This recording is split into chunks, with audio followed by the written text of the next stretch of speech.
बताएंगे कि आपको कितने बजे निकलना चाहिए और क्या आ रहे हैं। और साइड में ही बोर्ड लगा हुआ है यहाँ पर भीम बट सिर्फ बॉटल लेके आइए, जो कि आपको पड़ेंगे 2700 रुपये के। और इसको पोस्ट कीजिए, बहुत ही व्यू मिलेंगे।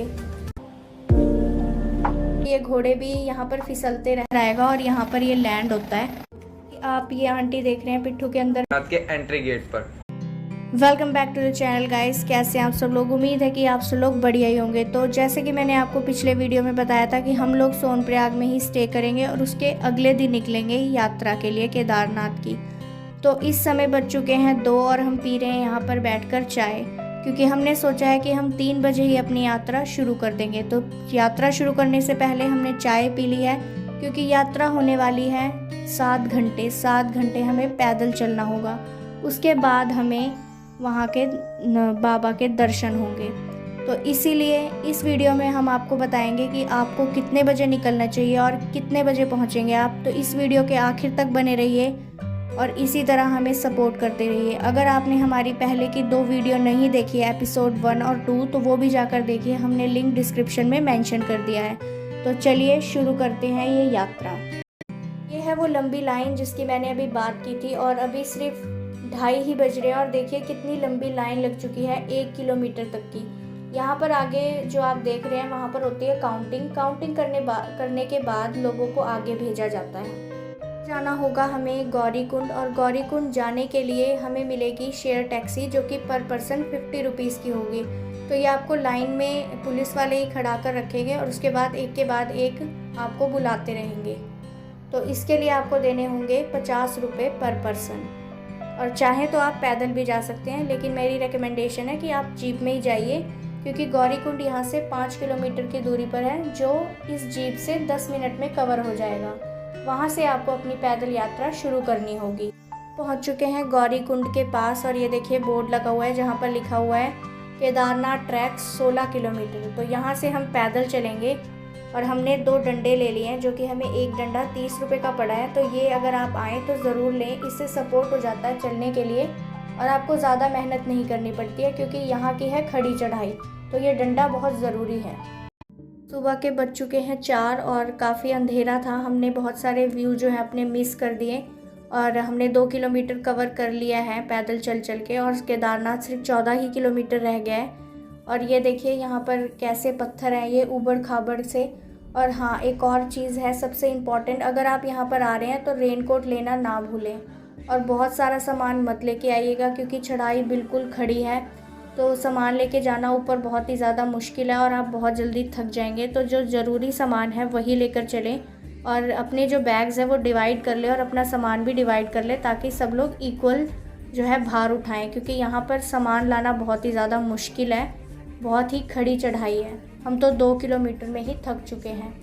तो कोशिश कीजिए कि अपना ज़रूरी सामान और रेनकोट ज़रूर लेकर आएँ, क्योंकि यहाँ पर कभी भी मौसम बदल जाता है। तो रेनकोट तो बहुत ज़्यादा ज़रूरी है यहाँ पर। जो आप सामने की तरफ बर्फ़ वाले पहाड़ देख रहे हैं, वहीं पर हमें जाना है। उसी की जड़ों में है हमारे केदार बाबा, और वो बहुत ही ज़्यादा दूर है। बस 14 किलोमीटर और रहता है और लोग जो है रुक कर चल रहे हैं, क्योंकि 3 किलोमीटर हो चुका है और यहाँ पर रुक के ही चलना पड़ता है, क्योंकि बहुत ही ज़्यादा खड़ी चढ़ाई होने के कारण सांस फूलने लग जाती है और बहुत मुश्किल हो जाती है। ऐसा लगता है कि नहीं चल पाएंगे, लेकिन बम बम भोले करते रहिए और आगे बढ़ते रहिए तो पहुँच जाएंगे आप वहाँ तक। रास्ते में चलते चलते आपको बहुत ही अच्छे वाटरफॉल नज़र आएंगे, जो कि नेचुरल हैं और ऊपर से बह के आ रहे हैं। और साइड में ही आपको रिवर फ्लो बहती दिखाई देगी, जो कि शुरू के कुछ 6 किलोमीटर तक आपको नहीं दिखाई देगी। उसके बाद वो दिखने लग जाएगी, क्योंकि हम जो ट्रैक हैं वो लेफ़्ट साइड से शुरू करते हैं और वो आधी दूर जाके वो राइट साइड पे चला जाता है पहाड़। तो वहाँ से जब आप राइट साइड पे जाएंगे तो आपको रिवर फ्लो होती दिखाई देगी, जो कि बहुत ही ज़्यादा सुंदर लगती है। ये आपको बहुत सारे नज़ारे यहाँ पर दिखाई देते रहेंगे। आगे भी ऐसे ही बहुत सारे झरने हैं जो कि बहुत ही ज़्यादा सुंदर लगते हैं। तो आप ऐसे ही चलते रहिए, रुक कर फ़ोटो खिंचाइए और इस व्यू का आनंद लीजिए। और तभी इसका आपको मज़ा आएगा, नहीं तो फिर ऐसा लगेगा कि आप चले ही जा रहे हैं चले ही जा रहे हैं। तो रुकिए, फ़ोटो खिंचाइए, पानी पीजिए। और यहाँ पर बहुत सारी जगहों पर पानी लगे हुए हैं, तो आप सिर्फ बॉटल लेके आइए, भरिए, और बिल्कुल ठंडा पानी आता है यहाँ पर नेचुरल, और हर जगह लगे हुए हैं ये नल के।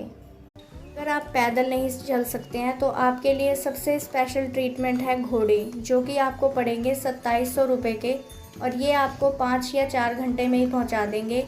और इनका प्राइस भी जेन्युइन है। लेकिन अगर आप उससे भी पहले और उससे भी सस्ता साधन लेना चाहते हैं तो वो है हेलीकॉप्टर, जो कि आपको सिर्फ 8 मिनट में पहुंचा देगा। तो इसके पिछली वाली वीडियो में मैंने उसका डिस्क्रिप्शन दिया है, तो आप वो जाकर देखिए, और 2 महीने पहले ही अपनी टिकट बुक करा लीजिए और हेलीकॉप्टर में बैठ के जाइए अगर आप पैदल नहीं आना चाहते यहाँ पर।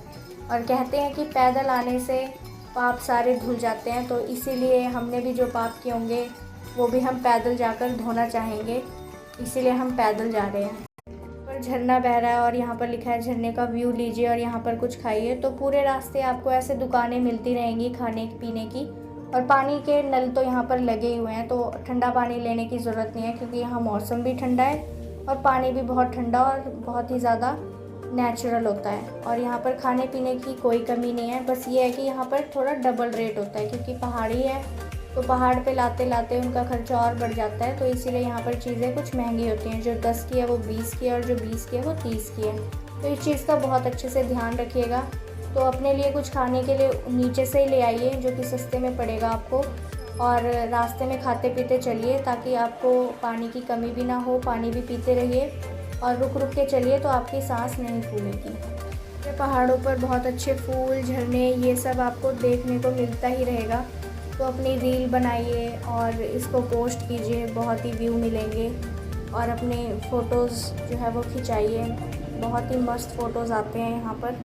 झरना बह रहा है और यहाँ पर लिखा है झरने का व्यू लीजिए और यहाँ पर कुछ खाइए। तो पूरे रास्ते आपको ऐसे दुकानें मिलती रहेंगी खाने पीने की, और पानी के नल तो यहाँ पर लगे ही हुए हैं, तो ठंडा पानी लेने की ज़रूरत नहीं है, क्योंकि यहाँ मौसम भी ठंडा है और पानी भी बहुत ठंडा और बहुत ही ज़्यादा नेचुरल होता है। और यहाँ पर खाने पीने की कोई कमी नहीं है, बस ये है कि यहाँ पर थोड़ा डबल रेट होता है, क्योंकि पहाड़ी है, तो पहाड़ पे लाते लाते उनका खर्चा और बढ़ जाता है, तो इसीलिए यहाँ पर चीज़ें कुछ महंगी होती हैं। जो 10 की है वो 20 की है, और जो 20 की है वो 30 की है। तो इस चीज़ का बहुत अच्छे से ध्यान रखिएगा। तो अपने लिए कुछ खाने के लिए नीचे से ही ले आइए, जो कि सस्ते में पड़ेगा आपको, और रास्ते में खाते पीते चलिए, ताकि आपको पानी की कमी भी ना हो, पानी भी पीते रहिए, और रुक रुक के चलिए तो आपकी सांस नहीं फूलेगी। पहाड़ों पर बहुत अच्छे फूल, झरने, ये सब आपको देखने को मिलता ही रहेगा। तो अपनी रील बनाइए और इसको पोस्ट कीजिए, बहुत ही व्यू मिलेंगे, और अपने फ़ोटोज़ जो है वो खिंचाइए, बहुत ही मस्त फ़ोटोज़ आते हैं यहाँ पर। बोर्ड लगा हुआ है यहाँ पर भीमबली का बेस कैंप और केदारनाथ। जो बेस कैंप है वहाँ पर बहुत सारे टेंट होते हैं, जो कि 9 किलोमीटर रह गया, और केदारनाथ जो है वो 10 किलोमीटर रह गया।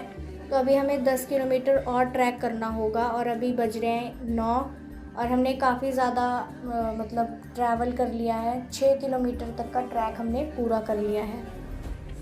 सामान लाना बहुत ज़्यादा मुश्किल होता है, कंधों पर या खच्चर पर लेकर आना पड़ता है। तो जैसे कि आप देख रहे हैं, ये बंदा गैस इतनी नीचे से लेकर आ रहा है, तो यहाँ पर बहुत ही ज़्यादा सामान लाना बहुत मुश्किल हो जाता है पहाड़ों पे, इसलिए ये महंगा होता है यहाँ पे हर चीज़।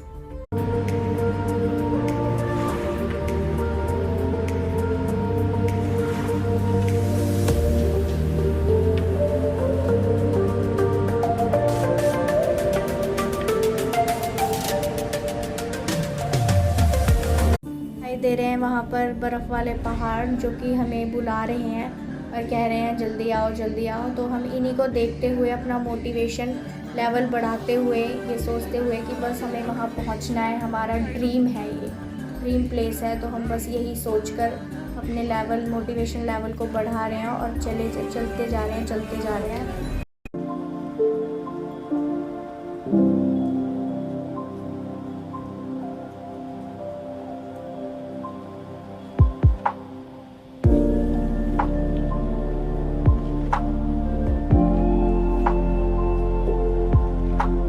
घोड़े लेने से पहले आप ये भी देख लें कि मैंने बहुत सारे व्लॉग्स में पहले भी देखा है, और मैं तो अभी एक्सपीरियंस कर रही हूँ कि ये घोड़े भी यहाँ पर फिसलते रहते हैं, क्योंकि यहाँ पर बहुत जगह पानी है, और पानी और मिट्टी वगैरह मिक्स होके ये फिसलन वाला बन जाता है और ये घोड़े फिसलते रहते हैं। तो इसमें गिरने का भी डर है, अगर घोड़े का पैर पूर फिसला तो आप सीधा खाई में जाएंगे, तो ये भी आप ध्यान रखिए।